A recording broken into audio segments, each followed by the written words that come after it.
गुरु जी का कहना होता है कि जब मैं ही नहीं हूँ तो मेरा कुछ भी नहीं है, मैं हूँ तो मेरा है, मैं ही नहीं हूँ तो मेरा कुछ नहीं है। सारा जो संसार एक दूसरे के आसक्ति में, राग में या द्वेष में जो भी बंधन में है, तो मेरे के कारण से ही तो बंधन में है। मेरेपन का घेरा उसको घेर के बैठा है। जिसके पास मेरा नहीं, उसके पास किसी प्रकार का घेरा भी नहीं है, वो घिरा हुआ भी नहीं है। हम उलझनों में, परेशानियों में, झंझटों में घिरे हुए दिखाई देते हैं। कौन कौन है वो लोग, या कौन कौन सी हैं वो वस्तुएं जिसको मेरा मान लिया। पराये में थोड़ी घिरेंगे, उसको भी कहीं ना कहीं मेरा मान लेते हैं। शत्रु भी मेरा है, मेरा शत्रु, उसमें भी मेरापन है, तभी उसका विचार भी कर रहे हैं। जहाँ मेरापन नहीं है तो वहाँ पे कोई विचार भी नहीं होता। और मैं हूँ तो मेरा हो जाता है, लेकिन मैं ही नहीं हूँ तो मेरा भी नहीं है। हमेशा अपने को ही डिनाई करते जाओ, मैं ही नहीं हूँ, मैं ही नहीं हूँ। ये 5 तत्वों की देह 5 तत्वों से बनी है, इन तत्वों को अलग करो तो ये देह है ही नहीं। जैसे धागे धागे अलग कर दो तो कपड़ा है ही नहीं आपका। धागों से मिलके तो कपड़ा बना, या ऊन के धागे से मिलके आपका कुछ भी वुलन स्वेटर या कुछ जो बनाया वो बना। उसको खोल दिया, धागे अलग कर दिए तो वो ख़त्म हो गया उसका अस्तित्व। जो भी कुछ पहले से बना हुआ था, आपने बुना था, उसका अस्तित्व ख़त्म हो गया ना उसको खोल देने से। कोई 2 कलर के धागे से, 2 कलर की ऊन से बुन लेता है, कोई 4 कलर की ऊन से बुन लेता है, 5 कलर की ऊन से बुन लेता है। अलग अलग कर दो तो सब अलग है। तो 5 तत्व अलग कर दो तो सब अलग है, फिर आपका अपना अस्तित्व है ही नहीं। और जो सत्ता है, शक्ति, वो और परमात्मा एक है, उसी का अंश है, वो उसमें मिल जाती है, तो फिर बचा क्या। तो ये अपने से एनालिसिस रोज़ रोज़ करो कि मैं हूँ ही नहीं तो मेरा नहीं है।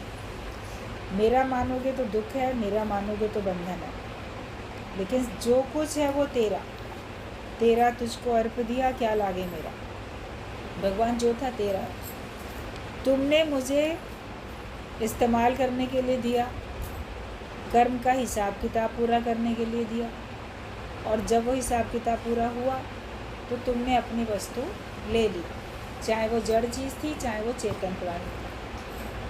अचानक से एक्सीडेंट होता है, अचानक से कोई हार्ट फेल होता है, अचानक से कोई जाता है दुनिया से, तो लगता है कि देखो कैसे चला गया। उसका लेन देन इतना ही था, जितनी चाबी भरी राम ने उतना नाचे खिलौना, तो वो तो उतना ही खिलौना नाचेगा। और ये जीवन और मरण ये तो रहता ही है, ये तो जीवन मौत का खेल है बंदे, कैसा रोना धोना, ये तो खेल चल रहा है। कभी कोई जन्म ले रहा है, कभी कोई दुनिया से जा रहा है। तो ये जैसे कि देखो खेल, ड्रामा, नाटक ये चल रहा है, तो उसमें क्या रोना धोना, कोई आएगा कोई जाएगा। जगत को एक धर्मशाला, एक सराय की तरह से बोला गया, जग है सराय, कोई आए कोई जाए, भूल के यहाँ कोई दिल ना लगाए। सब अपना अपना पार्ट प्ले करके चले जाते हैं। भगवान ने जिससे जितना कार्य लेना होता है वो उतना लेता है, और उसके बाद उसका आगे अब रोल नहीं है। अब आगे और लोगों का एक्टिंग है, और लोगों का रोल है, उसका काम यहीं तक था, पूरा हो गया। ज्ञानी पहले से ही जानता है, पहले से ही समझदार होता है, तो अपने सारी मनोवृत्तियों को समेट के बैठता है। अपने कार्यों को भी जहाँ तक संभव है वो समेट के बैठता है। सारे कार्य तो हर एक के नहीं सिमट सकते हैं, चलते रहते हैं, लेकिन जहाँ तक संभव है अपने कार्य सारे समेट के बैठो। और सब जैसे कि जितना तुम इस्तेमाल करो दूसरे को भी इस्तेमाल करने दो। और जो अभी बात चल रही थी गुरु जी की वाणी में कि तुम बांटते जाओ, बांटोगे तो तुम्हारे पास कमी नहीं रहेगी, तुम्हारी प्रारब्ध का तुम्हारे पास आता चला जाएगा। और ये सही बात है, आपके पास कुछ है, आप दे देते हो तो वही चीज़ आपको कहीं और से फिर मिल जाती है। जितना आपने दे दिया आपके पास फिर आ जाता है। जो आपके प्रारब्ध का है वो आपके पास आता ही रहता है। भाग्य किसी का भी कोई ले नहीं सकता, आपके भाग्य में जो है वो आपको मिलता चला जाएगा। आपका काम है बांटते जाना। अभी प्यार बांटते चलो, अभी ज्ञान बांटते चलो। गुरु से हमको आत्मिक प्रेम मिलता है, ये प्रेम बांटते चले। गुरु से हमको आत्मा का ज्ञान मिलता है, ये ज्ञान बांटते चले। बांटते जाओगे तुम्हारे पास बढ़ता जाएगा। ज्ञान एक ऐसी वस्तु है, ज्ञान का धन और प्रेम का धन एक ऐसा है जिसको बांटने से बढ़ता है। और चीज़ बांटने से कम भी हो सकती है। आपके पास एक किलो का एक डब्बा मिठाई का था, आपने उसमें से लेके प्रसाद के तौर पे बांटना शुरू किया तो डब्बा खाली हो जाएगा। लेकिन ज्ञान बांटना शुरू करोगे तो कभी आपका दिल खाली नहीं होएगा कि अपने मैंने तो बांट दिया, अब मेरे पास तो ज्ञान बचा ही नहीं। कभी ऐसा बोल ही नहीं पाओगे मेरे पास ज्ञान नहीं बचा। बांटने के बाद भी तो तुम्हारे पास रहता है। अभी तुम्हारे हाथ में 1 रुपया है, दूसरे के पास भी 1 रुपया है। तुमने अपना 1 रुपया दूसरे को दे दिया, दूसरे ने अपने हाथ का रुपया तुम्हें दे दिया, तो दोनों के पास पहले भी 1-1 रुपया था, अभी भी 1-1 रुपया रहा, बराबर बराबर रहा। लेकिन तुम्हारे पास ज्ञान का एक पॉइंट है, एक विचार है। दूसरे के पास भी ज्ञान का एक पॉइंट, कोई विचार है। तुमने अपना पॉइंट उसको सुनाया, उसने अपना पॉइंट तुमको सुनाया, तो दोनों के पास 2-2 हो गए। ज्ञान के विचार जो थे 2-2 हो गए, चाहे एक भजन है, दृष्टांत है, पॉइंट है। तो वो अगर आपने अपना दिया दूसरे को, दूसरे ने अपना दिया, तो दोनों के पास तो डबल हो गया ना, ये बढ़ गया। नित्य नित्य उत्सव आया, ये दिन दिन बढ़ता चला जाता है। तो ज्ञान जितना बांटोगे उतना बढ़ेगा, नहीं बांटोगे रखोगे तो ये राख हो जाएगा, भूलते जाओगे। अगर इसको अपने जीवन में इस्तेमाल नहीं करोगे तो ये ज्ञान तुम्हारे से भूलता जाएगा। और अगर तुम बोलो नहीं मुझे तो याद है, भूला नहीं हूँ, लेकिन व्यवहार में नहीं उतारा, तो अगले लोग तो ये बोलेंगे ना, तुम कैसे ज्ञानी हो जो ज्ञान तुम्हारा जीवन में झलकता ही नहीं है, तुम्हारे व्यवहार में उतरा हुआ ही नहीं है, तो हम तुम्हें कैसे ज्ञानी मान लें। ज्ञान के हिसाब से तुम चलते हुए नज़र आओ तो तुमको ज्ञानी माना जाए। तो बांटते जाओ, ऐसे प्रेम बांटते हो तो बढ़ता है, आपके पास और कई गुना होके आता है। जगत में बोलते हैं माया के पदार्थों के लिए, शास्त्रों में बोला जाता है 1 देवे 10 पाओ। 1 बांटोगे तो 10 गुना तुमको मिलेगा। तो कौन सी चीज़ तुम 10 गुना होके लेना चाहते हो, वही इंसान बांटता है। ज़्यादातर क्या होता है, मनुष्य पैसा 10 गुना चाहता है तो वो दान में धन दे देता है कि मैं दूंगा पैसा तो मुझे 10 गुना मिलेगा, क्योंकि वो धन ही चाहता है। लेकिन जहाँ धन काम में नहीं आता वहाँ प्रेम काम में आता है, जहाँ धन काम में नहीं आता वहाँ ज्ञान काम में आता है। तो गुरु का ये कहना होता है कि तुम जो मर्जी चीज़ बांटो, उसमें मना नहीं है, लेकिन अब हम तुम्हें ज्ञान देते हैं, हम तुमको सच्चा प्रेम देते हैं, तो तुम साथ साथ ये व्यापार करो, ज्ञान बांटते चलो, प्रेम बांटते चलो, तो ये भी तुमको 10 गुना होके मिलेगा, कई गुना। अकेला 10 गुना ही नहीं, हम तो देखते हैं कई गुना होके मिलता है। अगर हम एक बार सत्संग में आ जाते हैं, गुरु से हमारा प्रेम होता है, साध संगत से हमारा प्रेम होता है, ज्ञान को हम पसंद करते हैं, ज्ञानवान हम बनते हैं, तो सारी सृष्टि आपको प्रेम करती है। परमात्मा भी प्रेम करता है, सारी सृष्टि आपको प्रेम करती है, सभी से आपको सुख मिलता है, सभी से आपको मदद मिलती है, क्योंकि आपने भगवान को अपने फेवर में कर लिया। रब राज़ी तो सब राज़ी। अगर भगवान आपसे राज़ी हैं तो सब आपसे राज़ी हैं, और भगवान प्रसन्न होंगे जब आप ज्ञान के हिसाब से चलेंगे। भगवद गीता में भगवान कृष्ण ने बोला है, जो मेरा ये ज्ञान मेरे भक्तों में बांटता है वो मेरा प्रिय भक्त है और वो मेरा प्रिय कार्य कर रहा है। तो अगर हम भगवान के प्रिय बनना चाहते हैं और भगवान की पसंद का काम क्या है वो हमको समझना है, तो आप ये श्लोक जब सुनोगे तो आपको पूरा का पूरा अर्थ समझ में आएगा कि हमें ज्ञान ही बांटना है, क्योंकि इसी कार्य को करने से भगवान मुझसे प्रसन्न होंगे और मैं भगवान का फेवरेट बन जाऊँगा, मैं भगवान का सबसे प्रिय बन जाऊँगा। तो क्यों ना मैं वही कार्य करूँ। और अगर हम भगवान के प्रिय बन जाते हैं तो हमें कमी क्या रहती है, हमें दिक्कत क्या होती है। आप देखोगे हमें कोई भी फिर परेशानी भी नहीं होती है। तो हम जगत से तो अपने को बी नथिंग करें, मैं कुछ भी नहीं, लेकिन आत्मा से मैं सब कुछ हूँ। मैं कुछ भी नहीं पर सब कुछ हूँ, ये भेद अनोखा न जाने को। अनोखा भेद है, इसको कोई जानता नहीं है, गुरु बताता है। तब हमको समझ में आता है, जब मैं अपने को बी नथिंग करूँगा देह से, तब मैं आत्मा से सब कुछ हो जाऊँगा, फिर मुझे कोई कमी नहीं रहेगी। तुम शेर के बच्चे हो तो शेर की तरह से गर्जना करोगे। शेर का बच्चा तो शेर की तरह से ही गर्जना करेगा ना, वो बकरी की तरह से मैं थोड़ी करेगा, मैं आएगा थोड़ी बकरी की तरह से, या कुत्ते की तरह से भौंकेगा नहीं, बिल्ली की तरह से म्याऊं म्याऊं नहीं करेगा। शेर का बच्चा तो अपने जैसा उसका पिता गर्जना करता है वैसे ही करेगा, वैसी बोली तो बोलेगा वो। तो हम भगवान की संतान हैं, हम भगवान के बच्चे हैं, तो हमारे मुंह से कौन सी बोली निकलती है। हम आत्मा की, ज्ञान की बोली, प्रेम की बोली बोलते हैं, या संसार वालों की बोली बोलते हैं। भगवान इस जगह पे हो तो क्या कहे, भगवान इस जगह पे हो तो कैसे बोलेगा, और तुम हो तो कैसे बोलते हो। तो जैसे शेर का बच्चा शेर की तरह ही गर्जना करता है, ऐसे हम गुरु की संतान हैं। गुरु माता पिता, गुरु बंधु सखा, गुरु के मुख से ज्ञान निकलता है, तो हमारे मुख से भी ज्ञान निकलना चाहिए। गुरु ज्ञान की बोली बोलता है, तो हमको भी तो ज्ञान की बोली बोलनी है। गुरु तो ज्ञान बोल रहा है और तुम अज्ञान बोलते फिर रहे हो चारों तरफ, तो तुम उसकी संतान कहाँ हुए फिर। तुम्हें भी तो वैसे ही बनना है, तुम्हारे मुख से भी तो ज्ञान ही निकलना चाहिए। वही दृढ़ता, वही आत्मा का निश्चय, वही तुम्हारे अंदर भी होना चाहिए।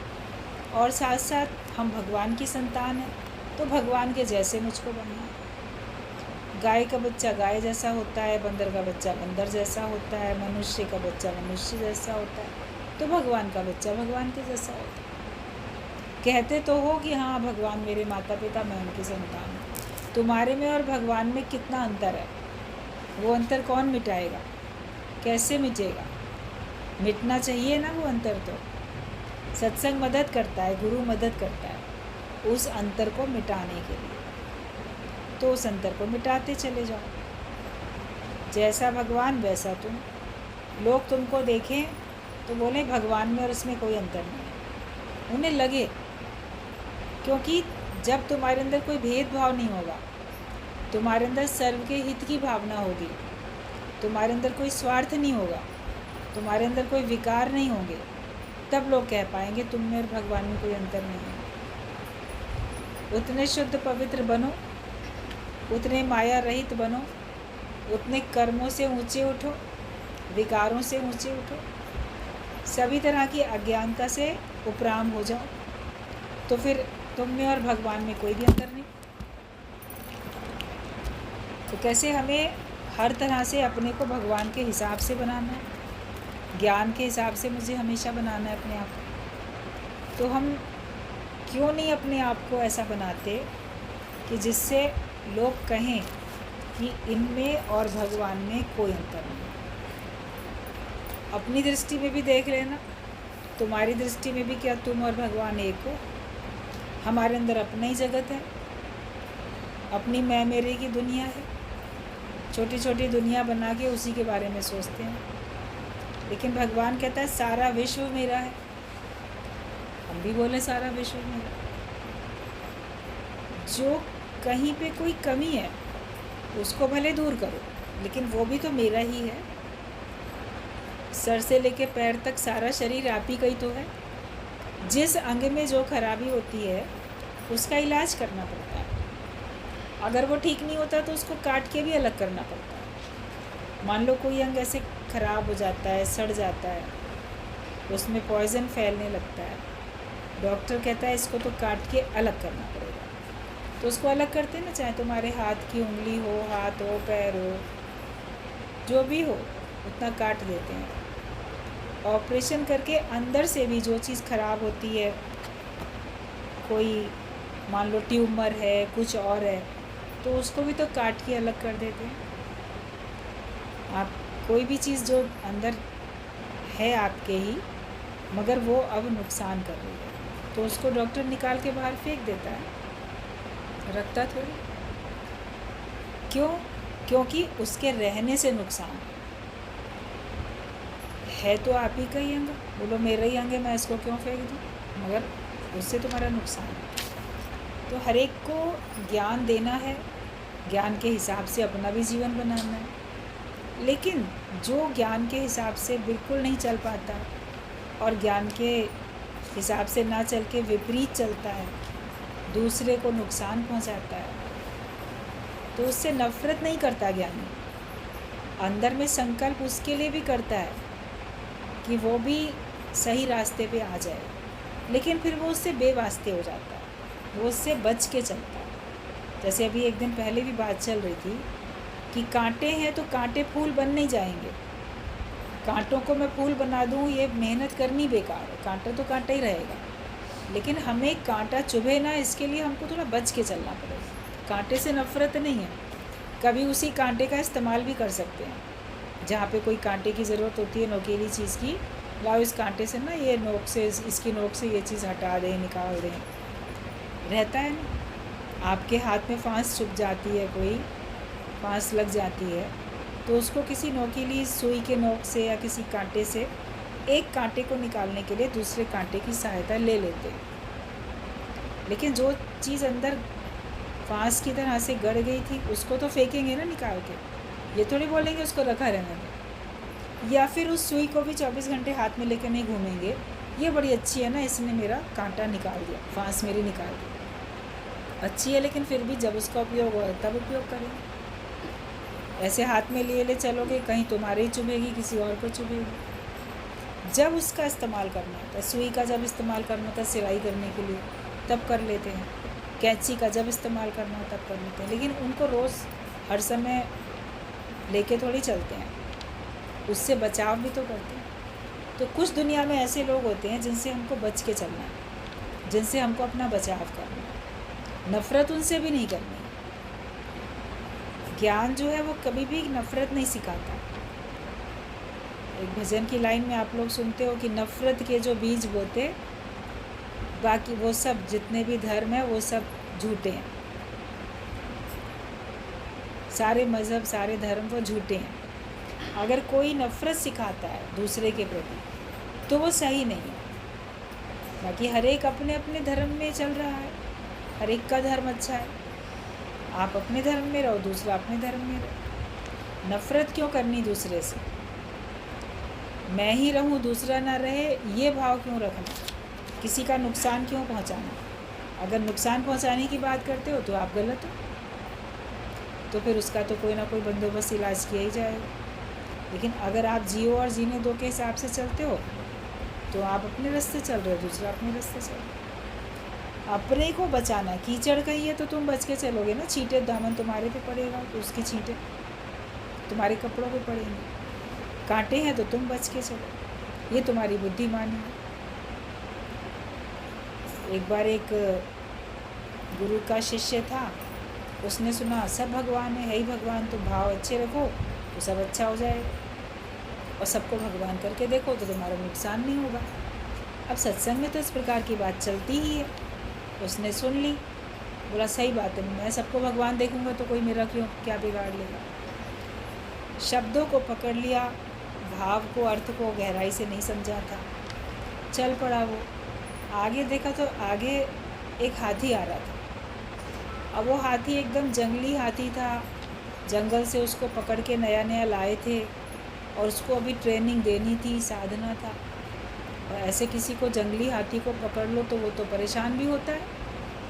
तो उसके ऊपर, हाथी के ऊपर उसका जो महावत था वो बैठा हुआ था, तो वो एकदम से शोर मचा मचा के बोल रहा था, अरे रास्ते से हटो, सामने से हटो, ये हाथी किसी को भी नुकसान पहुंचा देगा, पैर से कुचल देगा या सूंड से उठा के फेंक देगा, बच जाओ बच जाओ, जैसे कहते हुए वो जो महावत था उसके ऊपर चल रहा था। अब ये बाकी लोग तो सब बच जा रहे थे, भी हाथी आ रहा। अब ये जो था सत्संग सुन के निकल के जा रहा था, कहता है ही भगवान, भगवान है तो मेरा क्या बिगाड़ लेगा? गुरु ने कहा है भगवान को देखो तुम्हारा नुकसान नहीं होगा। बोला मैं तो नहीं हटने वाला रास्ते से, मेरा क्या बिगाड़ेगा, ये कुछ भी नहीं करेगा। तो उसके महावत के बहुत कहने पर भी वो नहीं हटा, बीच में ही चलता हुआ आने लगा आगे। तो हाथी ने भी जैसे उसके पास पहुंचा तो हाथी ने उसको अपनी सूंड में लपेट के दूर फेंक दिया। ये तो हाथी तो गुस्से में था ही, कि मुझे ज़बरदस्ती पकड़ के ले जा रहे हैं। वो तो छूटना चाह रहा था, वो तो अपना गुस्सा कहीं दिखाई गई। उसने उसको सूंड में लपेटा और दूर फेंका, और फेंका तो सब उसकी बहुत सारी हड्डियाँ टूट गईं। अस्पताल में ले जाना पड़ा उसको। वहाँ पे लोग गए तो क्या बात है, तुमको ऐसे इतनी हड्डियाँ टूट गईं। अब सारा किस्सा बताए, फिर गुरु की कमी बताए, ज्ञान की कमी बताए। उन्होंने कहा था सबको भगवान करके देखो, तो मैंने देखा तो भी मेरा नुकसान हो गया।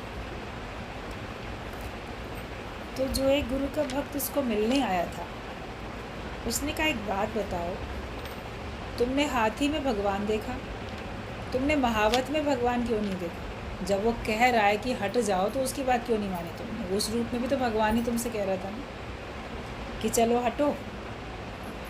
महावत को तो तुम महावत करके देख रहे हो, इंसान करके देख रहे हो, और जंगली हाथी को तुम भगवान करके देख रहे हो। उसके ऊपर जो बैठा था इंसान, वो भी तो भगवान का ही रूप था।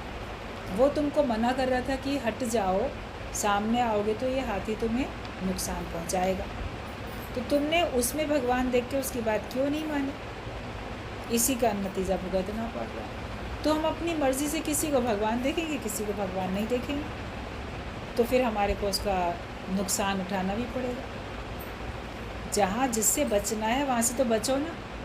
ऐसे तो माया बनी नहीं है, जगत बना ही नहीं है, मगर वैराग्य के लिए आपको जगत से उपराम होना पड़ता है, माया से ऊंचा उठना पड़ता है, माया से अपने को बचाना भी पड़ता है। एक स्थिति होती है कि जब आपके लिए द्वैत खत्म हो जाता है तो माया आपका नुकसान नहीं पहुंचा सकती, लेकिन फिर भी एक मर्यादा के तौर पे, आदर्श के तौर पे माया रहित होकर तो ज्ञानी अंत तक बैठता है। माया उसका कोई नुकसान नहीं पहुंचा सकेगी, लेकिन फिर भी तो वो उससे अपने को बचा के चलेगा। ये उसका आदर्श नहीं है। वो बोले कि मैं तो किसी के में लिपायमान नहीं होता, मैं चाहे जैसे भी रहूँ, मगर उसकी भी तो आदर्श दुनिया देखती है। तो उसके हिसाब से, ज्ञान के हिसाब से ज्ञानी को भी चलना पड़ता है, अंत तक चलना पड़ता है। हम अपनी मन मर्जी से ज्ञान को ऊंचा नीचा, दाएं बाएं कुछ हेरा फेरी करते रहते हैं, और जो हेरा फेरी होती रहती है उससे हमारा फिर होता है नुकसान। एकदम आत्मिक निश्चय में रहो, दृढ़ निश्चय में रहो। क्या उचित है, क्या उचित नहीं है, वो दोनों बातें हमें क्लियर पता होनी चाहिए। क्या ज्ञान होता है, क्या अज्ञान होता है, दोनों का तो पता हो। भगवान ने भगवत गीता में ज्ञान क्या है, अज्ञान क्या है, दोनों बातें बताएं। अब अज्ञान के बारे में तो उसने पूछा ही नहीं था, मगर तो भी बताया ना। फिर आप बोलोगे अज्ञान के बारे में तो हमें पता ही है पहले से, ज्ञान नहीं पता है तो ज्ञान बताओ। लेकिन फिर भी अज्ञान क्या है उसको बताया जाता है, ताकि अच्छी तरह से जान लो, समझ लो। जिन बातों को तुम ज्ञान समझ के बैठे थे वो भी अज्ञान है। किन किन बातों से हमको बचना है, वो बातों की हमको जानकारी होनी चाहिए। तो दृढ़ता रखो, और हमेशा जैसे ओम शिवोहम की गर्जना ज्ञानी करता है, उसके मुख से हमेशा ओम का नाद, शिवोहम का नाद निकलता है, तो अपने को ब्रह्माकार वृत्ति में रखता है। वैसी ही गर्जना हम भी करें। जो सारे जगत की प्रलय करता है वो शिवोहम है। शिव जो है वो प्रलयकारी बोलेगा, कि वो जैसे प्रलय करते हैं। ब्रह्मा सृष्टि को उपजाते हैं, बनाते हैं, विष्णु पालन करते हैं, और जो शिव हैं वो उसका संहार कर देते हैं। तो ओम वो मैं हूँ, शिवोहम वो शिव मैं हूँ। मतलब कि तुम्हें अगर सृष्टि बनानी आती है तो सृष्टि की प्रलय करनी भी आनी चाहिए। आप अपना घर संसार बनाना तो खूब जानते हो, मैंने बना लिया, ये मेरा है, मेरा घर, मेरा परिवार, मेरी संतान, मेरा ये सब। लेकिन शिव बन के उसकी प्रलय नहीं कर सकते। भगवान ने अगर बनाया तो भगवान मिटा भी तो सकता है। तुमने बनाया तो तुम मिटा क्यों नहीं सकते? क्योंकि तुम्हारी आसक्ति है उसमें, इसलिए उसको मिटा नहीं सकते। और समय से जब वो मिटता है अपने आप तो तुम्हें तकलीफ़ होती है। अपना अलग से मान लिया इसलिए तकलीफ़ होती है। तो शिवोहम वो शिव मैं हूँ, मतलब कि जो अपनी बनाई हुई सृष्टि के प्रलय कर सके, तब तुम शिव का रूप हो। और अपने अंदर के अज्ञान की तुम प्रलय कर सको, तब तुम शिव का रूप हो। तो ये सारे जगत की जो प्रलय करता है वही शिवोहम। गुरु आके शीशा दिखाता है कि जो तू है सो मैं हूँ, जो मैं हूँ सो तू है। अभी आईने में आप देखो अपने आप को, फिर किसी और को भी उसी आईने में दिखाओ कि देखो जैसे तुम हो वैसे हम हैं, तुम भी इंसान हो हम भी इंसान हैं। तो ऐसे ही गुरु भी दिखाता है, भाई तुम भी ब्रह्म हो हम भी ब्रह्म हैं, तुम भी भगवान हो हम भी भगवान हैं। ये ज्ञान का आईना दिखाता है कि जो तू है सो मैं हूँ। शरीर से तो कोई एक नहीं हो सकता, शरीर तो सबके अलग अलग होते हैं, सबके नाम अलग हैं, सबके रूप अलग हैं, सबके काम अलग हैं, लेकिन तत्व से तो सब एक ही हैं। जो तू है सो मैं हूँ, जो मैं हूँ सो तू। अपने को अलग क्यों समझो, भगवान से भी अपने को अलग क्यों समझो। तो गुरु हमको ये पक्का कराता है कि जो तू है सो मैं हूँ। मैं पुरुष परमात्मा हूँ, मेरे इशारे से चलती है प्रकृति। सारी प्रकृति, इंद्रियां, मन मेरी दासी है। शरीर तो सिर्फ तुम्हारा कपड़ा है, तुम ही एक से अनेक हो। देह तो केवल एक वस्त्र है जो तुमने पहना है, और वो उसको बदल के तुम दूसरा भी पहन लोगे, लेकिन पहनने वाले तो तुम वही रहोगे ना, पहनने वाले तो तुम नहीं बदल जाओगे। और ये मैं वही पुरुष परमात्मा हूँ, और मेरे इशारे से सारी सृष्टि चल रही है। कहते हैं ये किसके इशारे जहाँ चल रहा है, कोई है शक्ति जो चला रही है। लेकिन ज्ञान इतना पक्का जब हो जाता है तो लगता है कि वो सृष्टि चलाने वाला, वो शक्ति और जो इस देह को चलाने वाली शक्ति है वो एक है। उसमें और मुझ में कोई अंतर नहीं, समुद्र में और उसकी लहर में कोई अंतर नहीं। नाम दो हैं, बहुत बड़ा समुद्र है, समुद्र में ना लहरें चल रही हैं, लगातार आती रहती हैं। वो लहर समुद्र का पानी का ही तो रूप है, उसी पानी से उत्पन्न होती है लहर, उसी में लीन हो जाती है। आप देखा करो कभी खड़े होकर समुद्र के किनारे, उसी में से वो पानी की लहरें बन के आती हैं, किनारे से आके टकरा के वापस जाती हैं, लीन उसी में हो जाती है। तो 5 तत्वों का शरीर भले बनता हुआ दिखता है, अलग दिखता है।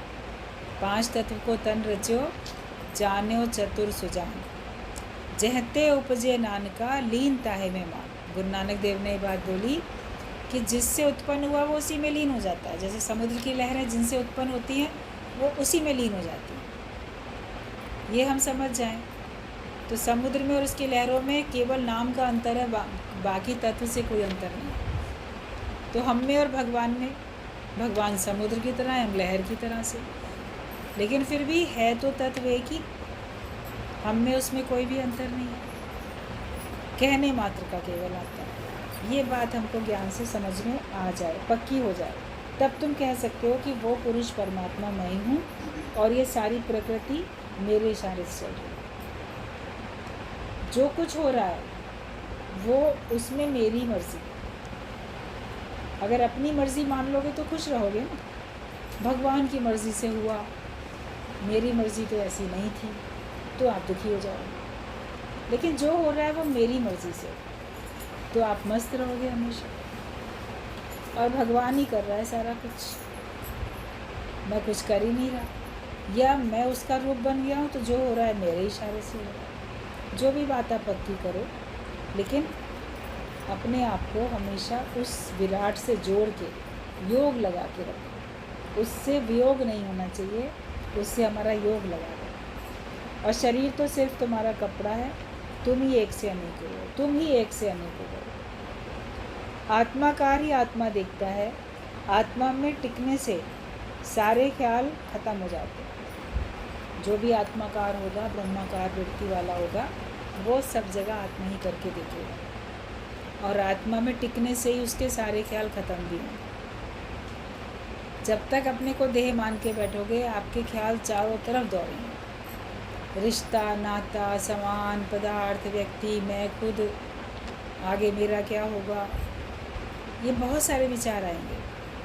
लेकिन जब देह से अपने को अलग कर दिया, अपने को भगवान से मिला के एक कर दिया, उसके बाद आपके कोई विचार नहीं। अभी कोई जब तक जीवित है उसके पास अनेक काम और अनेक विचार हैं, लेकिन जिस समय उसका शरीर शांत हो गया, ख़त्म हो गया, देहांत हुआ उसका, उसके बाद वो भगवान से मिलके एक हो गया, कहाँ चला गया, और फिर उसके सारे काम सब ऐसे ही रह गए पड़े हुए। मगर उन कामों को किसी ने भी कर लिया पूरा। अब उस मृत व्यक्ति पर कोई जिम्मेदारी नहीं डालता, तुम्हारा फ़र्ज़ है, तुम्हारा धर्म है, तुम्हारी ड्यूटी है, तुमको ये करना है। उसको कितना भी ताना उलाना कोई दे दे, ये करके नहीं गया, वो करके नहीं गया, अभी इसको ये काम करने थे, अभी वो काम करने थे, कितना भी उस समय विलाप कर लो, लेकिन उसके बावजूद भी तो उसका अंतिम संस्कार करके आओगे ना। उस मुर्दे शरीर से काम तो नहीं ले पाओगे।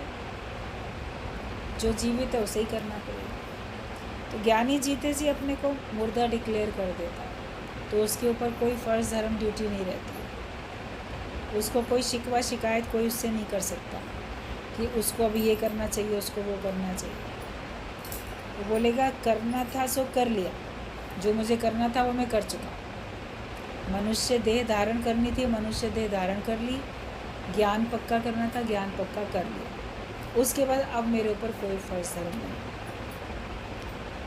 और काश तेरे किते ना काम, मिल साध संगत भज केवल नाम। तुम्हारा कोई काम नहीं है। तुम हर एक को, जगत वालों को, सबको खुश करने के लिए आप अपना लक्ष्य छोड़ दो। सत्संग छोड़ के, ज्ञान छोड़ के आप परिवार वालों को खुशी देने के लिए अज्ञानियों वाला काम करो, या अपने मन के माया के जो रस हैं उनको समाप्त ना करके उनको पूरा करने के लिए संसार में लिपायमान हो जाओ। तो इसमें दोष तो तुम्हारे ही। वो तुम क्यों कर रहे हो? क्योंकि तुम अभी अपने को मुर्दा डिक्लेयर नहीं करते हो। जो मुर्दा हो जाएगा वो कोई काम नहीं करेगा। जो मुर्दा हो जाएगा किसी को खुश नहीं करेगा। अरे इतने लोग रो रहे हैं, लाओ मैं जीवित हो जाऊँ, या मेरा ये काम बचा हुआ है, लाओ मैं ये काम कर लूँ, या अभी ये रस नहीं लिए थे, लाओ जीवित होकर फिर से ये रस ले। मुर्दा कुछ भी नहीं करेगा। तो ज्ञानी जीते जी, मैं जीते जी जग से मर गयो रे, आनंद भयो रामा आनंद भयो।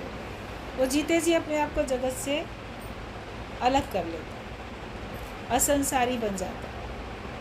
तो इसलिए उसको संसार में कोई रस भी नहीं है जिसको लेने के लिए वो जाए और बंधे।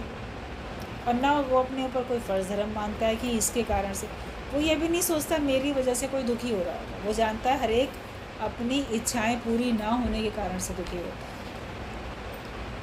आप नहीं दुखी कर रहे किसी को ज्ञान में आने के बाद, क्योंकि आपकी इंटेंशन अब सही है, गलत नहीं है। आप सिर्फ अपने कल्याण के लिए ज्ञान में आगे बढ़ते हो, दूसरा उसमें दुखी होता तो उसमें वो उसकी प्रॉब्लम है। उसने तुम में इच्छा क्यों रखी कि ये मेरे हिसाब से चले? आपने अपने ऊपर गुरु का अधिकार क्यों नहीं रखा? पिछले दिनों गुरु जी की वाणी में सुन रहे थे ना सब लोग, कि जब तुम्हारे ऊपर गुरु का अधिकार हो जाए, तुम्हारे घर पर गुरु का अधिकार हो जाए, तब समझना कि तुम ज्ञानी बनने शुरू हो, ज्ञानी हो। तुम्हारे ऊपर तुम्हारे गुरु का अधिकार ही नहीं, और अपने ऊपर गुरु का अधिकार रखते भी नहीं। घर वालों के हिसाब से चलते हो या मन के हिसाब से चलते हो। और तुम्हारे घर पे भी तुम्हारा अधिकार नहीं है। तुम अपनी मर्ज़ी से अपने घर में किसी को बुला भी नहीं सकते। घर वाले बुरा मानेंगे, ये नाराज़ होगा, वो नाराज़ होगा। तो तुम्हारे घर पे क्यों नहीं है तुम्हारा अधिकार? तुम जब चाहो जिसको बुलाओ, बिठाओ, रहो। जैसे सबका घर है वैसे तुम्हारा भी घर है। अपना अधिकार क्यों छोड़कर बैठे? तो अपने ऊपर और अपने परिवार के ऊपर भी, घर के ऊपर भी, सबके ऊपर गुरु का अधिकार हो जाए तो तुम समझो ज्ञान के हिसाब से तुम चले। लेकिन ज्ञान के हिसाब से नहीं चल रहे हो, इसीलिए अधिकार नहीं है। और अगर माया वालों को अधिकार दे के बैठे हो तो तुम माया में फिर पता नहीं कितने दिन तक भटकोगे, कौन जाए। अगर बचाना है अपने आप को 84 लाख योनियों से, कहते ब्रह्म ज्ञान की सीढ़ियों पे कोई विरला चढ़े। हर एक कोई ब्रह्म ज्ञान सुनते सब हैं, कहते करोड़ों सुनते हैं, करोड़ों में से कोई एक आगे बढ़ पाता है। रास्ते में ही लोग किसी न किसी कारण से रुकते जाते हैं। ये बहुत, जितनी बड़ी क्लास में जाओगे उतनी बड़ी परीक्षा आएगी। जितने ज़्यादा साल सत्संग में आते हुए हो जाएंगे उतनी ज़्यादा बड़ी परीक्षा आएगी, उतनी कठिन भी आएगी। छोटे बच्चों के लिए 1+1 कितना होता है, 1+2 कितना होता है, 3+2 कितना होता है, मैथमेटिक्स के सवाल कितने छोटे छोटे आते हैं छोटे बच्चों के। और वही जब बड़ी क्लास में जाता है तो मैथमेटिक्स के सवाल कितने बड़े बड़े होते हैं, कठिन होते हैं कि नहीं। तो तुम जितने ज्ञान में आगे बढ़ोगे उतनी कठिन परीक्षा रोज़ तुम्हारे लिए खड़ी होगी, और तुम उस कठिन परीक्षा में पास होकर दिखाना है। इतना ज्ञान पक्का करते चलो। विघ्न बाधाएं पहले से ज़्यादा आएंगी, उनको पार करने के लिए तुमको और अपने मन को मोड़ना पड़ेगा और अपने को जीव भाव से रहित करना पड़ेगा। तो जीव भाव में होता है वही तो विघ्न बाधा नहीं पार कर पाता। अपने को सबने शरीर माना है, इसीलिए विघ्न बाधाएं पार नहीं कर पा रहे। अपने को देह मानते हो, संबंधी मानते हो, तो विघ्न पार नहीं कर पाते। जो केवल बोलेगा मैं भगवान का हूँ, भगवान मेरे हैं, मैं गुरु का हूँ, गुरु मेरा है, तो वो आगे बढ़ जाएगा। बनवारी रे जीने का सहारा तेरा नाम रे, मुझे दुनिया वालों से क्या काम। मगर तुम्हें तो काम है दुनिया वालों से, इसीलिए अभी तक मुक्त नहीं हो पाते हो और देह अध्यास तुम्हारा ख़त्म नहीं होता है। तो जो आत्माकार है वो तो आत्मा ही देखता है। तुम अगर आत्माकार हो तो आत्मा देखो, फिर तुम बेटी बेटा क्यों देखते हो? फिर पति पत्नी, माता पिता, भाई बहन, रिश्तेदार, कुटुंब, ये सब क्यों देखते हो? तुम आत्माकार हो, सबको आत्मा करके देखो। तुम भगवान हो, सबको भगवान करके देखो। तुम्हारी नज़र में सब भगवान क्यों नहीं है? अपनी दृष्टि को बदलो, दृष्टिकोण को बदलो अपने। तो आत्मा में टिकने से सारे ख्याल ख़त्म हो जाते हैं। वरना हमारा ख्याल रहता है मैं ऐसा करूँगा तो ऐसा हो जाएगा, मैं ऐसा करूँगा तो ऐसा बिगड़ जाएगा। कुछ बिगड़ भी जाए तो भी बोलो भगवान की मर्ज़ी थी, मैंने नहीं किया। तो कोई नुकसान पड़े भी तो भी कहो कि ये मैंने नुकसान नहीं किया, नुकसान होना ही था, तभी हुआ, तब आप आगे बढ़ सकते हो। तो आत्मा में टिकने से सारे ख्याल ख़त्म हो जाते हैं। वरना लगते हैं हम ऐसा करेंगे तो वो नाराज़ होगा, वो दुखी होगा, वो नाता तोड़ लेगा, वो आत्महत्या कर लेगा। बहुत डराते धमकाते रहते हैं लोग। माया में इमोशनली ब्लैकमेल बहुत करते हैं लोग, और तुम इमोशंस में आ जाते हो तो ब्लैकमेल हो जाते हो। तो तुम्हें उनकी चिंता रहती है, मैं सत्संग गया, मैं ज्ञानी बना तो मेरे घर का क्या होगा, या वो लोग दुखी होंगे, वो ऐसा होगा, वो वैसा। तो अपनी चिंता नहीं कर रहे हो कि मेरे प्राण चले गए तो मैं बिना मुक्त हुए चला जाऊंगा दुनिया से। अपनी चिंता नहीं करते, तुम औरों की चिंताओं में पड़े रहते हो। अपना जीवन नहीं संवारते, औरों का जीवन संवारने में लगे रहते हो। तो आत्मा में टिकने से सारे ख्याल ख़त्म हो जाते हैं और तुम बस अपनी चिंता करो। औरों की चिंता भगवान के ऊपर छोड़ दो, भगवान ही सबकी चिंता करने वाले। तुम अगर चिंता ही करनी तो अपनी करो ना। तुम्हारा क्या होगा? तुम्हारे प्राण चले गए तो क्या तुम मुक्त हो जाओगे? क्या दोबारा मनुष्य देह मिलेगी? एक बार भगवान कृपा करके देते हैं तो हर बार थोड़ी देंगे। क्या मालूम तुम्हारे कर्मों के हिसाब से तुमको कौन सा जन्म मिले। एक बार बात चल रही थी कि तुमने बड़े सत्कर्म किए, सत्कर्म करने से तुम्हें स्वर्ग जैसे सुख मिलेंगे। लेकिन अगर ज्ञान पक्का नहीं किया है, ज्ञानवान तुम नहीं हो, सुख तो तुम्हें मिलेंगे, लेकिन वो सुख कौन से शरीर में मिलेंगे वो तुम नहीं जान सकते। किसी बहुत अमीर घर में कोई कुत्ता भी अगर आ जाता है, वो भी कितने सुख में पलता है। कुत्ते को भी स्वर्ग जैसा सुख मिल जाता है। कार में घूमेगा, हवाई जहाज़ में भी जाएगा, उसके लिए अलग कमरा, अलग नौकर होगा, बढ़िया शैम्पू से नहाएगा, एसी वाले कमरे में सोएगा, बढ़िया खाना मिलेगा, बहुत लाड प्यार मिलेगा। देखा जाए तो उस कुत्ते को तो स्वर्ग वाला सुख मिलेगा, उसके कर्म अच्छे हैं, लेकिन वो स्वर्ग वाला सुख मनुष्य शरीर में नहीं मिल रहा, कुत्ते वाले शरीर में मिल रहा। तो क्या तुम ऐसा चाहते हो कि तुमको स्वर्ग का सुख मिले, लेकिन कुत्ता बन के, बिल्ली बन के, चिड़िया बन के, तोता बन के? जू में कहीं शेर चीता बन के, सांप बन के क्या मिले? तब तो मन बोलेगा अरे नहीं नहीं, हमको तो मनुष्य शरीर ही मिले। लेकिन मनुष्य शरीर तब मिलेगा जब तुम भगवान की भक्ति करो। मनुष्य देह मिलती ही है ज्ञान को पाने के लिए, भगवान की भक्ति करने के लिए मिलती है। और जिस कार्य के लिए मिली वो कार्य नहीं करते हो तो फिर भगवान नहीं, ज़रूरी नहीं है कि तुमको